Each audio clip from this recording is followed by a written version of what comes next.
Assalamualaikum warahmatullahi wabarakatuh. Saya Taradia Kanai Putri, NPM 2021020396 dari kelas G Hukum Tata Negara akan membacakan 3 kesimpulan dari 3 materi, yaitu zakat, toharoh, dan wudhu. Yang pertama, zakat.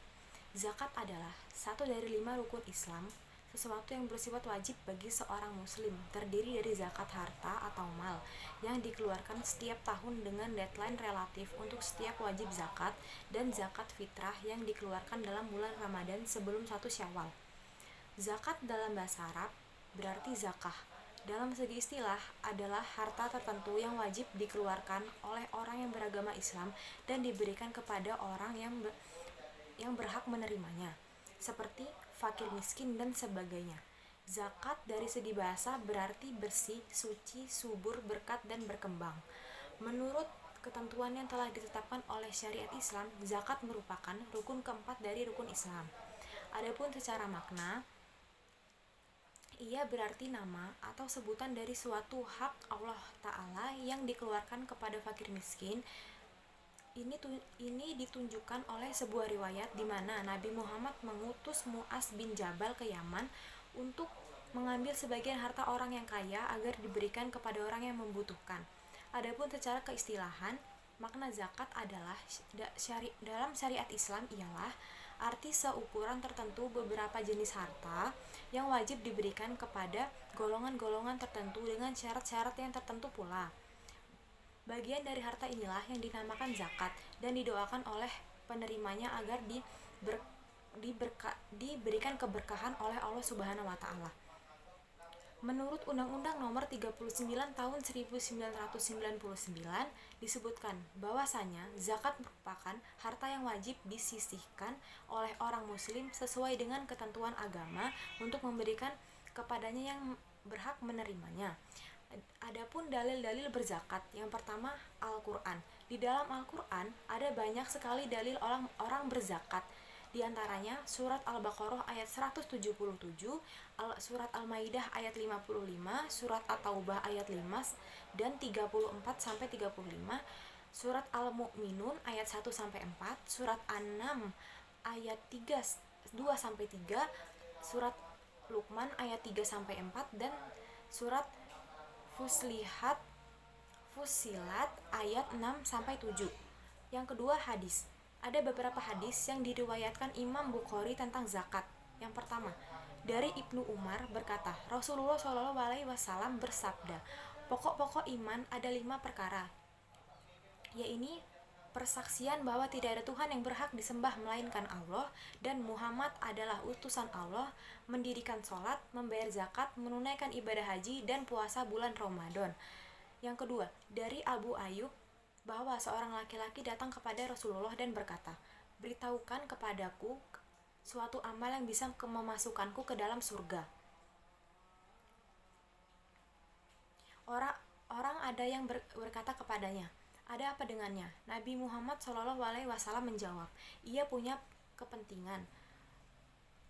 Engkau menyembah Allah dan tidak menyekutukannya, mendirikan sholat, mengeluarkan zakat, dan mempererat tali kekerabatan. Materi kesimpulan yang kedua yaitu toharoh. Menurut bahasa adalah bersih dan terbebas dari kotoran yang nampak seperti najis yang berasal dari air kencing atau yang lainnya, dan najis secara maknawi berupa aib dan kemaksiatan. Kata at-tahir berarti membersihkan, yaitu menetapkan bahwa suatu tempat itu terbebas dari kotoran. Adapun toharoh menurut istilah syara adalah membersihkan segala sesuatu yang menghalangi sahnya sholat, baik dari hadas atau najis dengan menggunakan air atau yang lainnya atau menggunakan debu. Hukum toharoh, bersih dari najis dan menghilangkannya merupakan sesuatu kewajiban bagi yang tahu akan hukum dan mampu melaksanakannya. Dalam hal ini Allah Subhanahu wa Ta'ala berfirman, dan pakaianmu bersihkanlah, yang terdapat dalam Quran surat Al-Muddasyir. Juga terdapat dalam firman-Nya, bersihkanlah rumahku untuk orang-orang yang tawaf, yang rukun, dan yang sujud, yang terdapat dalam Quran surat Al-Baqarah ayat 125.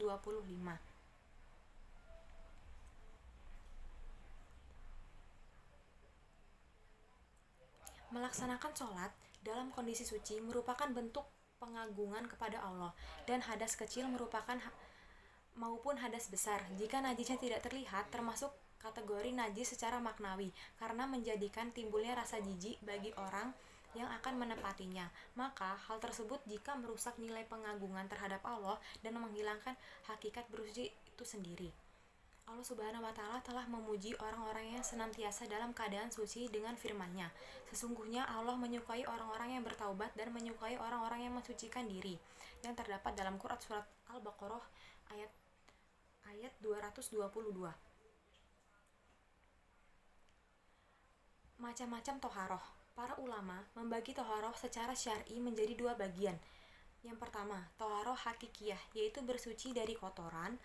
Maksudnya adalah bersuci dari najis. Hal ini biasanya terdapat pada badan, pakaian, dan tempat-tempat selain keduanya. Yang kedua, toharoh mukmiyah, yaitu bersuci dari hadas. Hal ini khusus yang terdapat pada badan. Toharoh pada poin ini terbagi menjadi 3 bagian. Yang pertama, toharoh kubro, yaitu hadas yang hanya bisa suci dengan mandi. Yang kedua, toharoh sugro, yaitu hadas yang bersih yang bisa suci dengan wudu. Dan yang terakhir, pengganti dari keduanya tak kalah mengalami uzur, yaitu dengan cara bertayamum. Dan yang terakhir yaitu materi tentang wudu. Yang dimaksud dengan wudu adalah menggunakan air yang suci dan mensucikan dengan cara khusus di 4 anggota badan, yaitu wajah, kedua tangan, kepala, dan kedua kaki. Adapun sebab yang mewajibkan wudu adalah hadas, yaitu apa saja yang mewajibkan wudu atau mandi.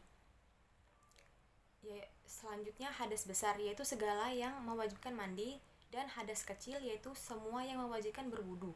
Adapun dalil wajibnya wudu adalah firman Allah, "Hai orang-orang yang beriman, apabila kamu hendak mengerjakan sholat, maka basuhlah mukamu dan tanganmu sampai dengan siku, dan sapulah kepalamu dan basuh kakimu sampai dengan kedua mata kaki." Quran Surat Al-Maidah ayat 6. Secara bahasa, wudu berasal dari kata wuddoa, artinya adalah bersih, baik, atau murni. Namun jika didefinisikan secara fikih, wudu adalah menggunakan air pada anggota tubuh tertentu dan dibuka dengan niat. Pengertian ini dirasa cukup tanpa perlu ditambah apapun atau lebih dipanjangkan lagi. Adapun pengertian wudu yaitu salah satu di antara cara untuk menghilangkan hadas, yaitu hadas kecil. Wudu biasanya dilakukan sebelum ibadah yang mengharuskan adanya kebersihan, yang mengharuskan adanya kesucian dari hadas kecil bagi yang akan melakukan ibadah tersebut seperti sholat. Perintah melaksanakan wudu sebelum sholat terdapat dalam surat Al-Maidah ayat 6.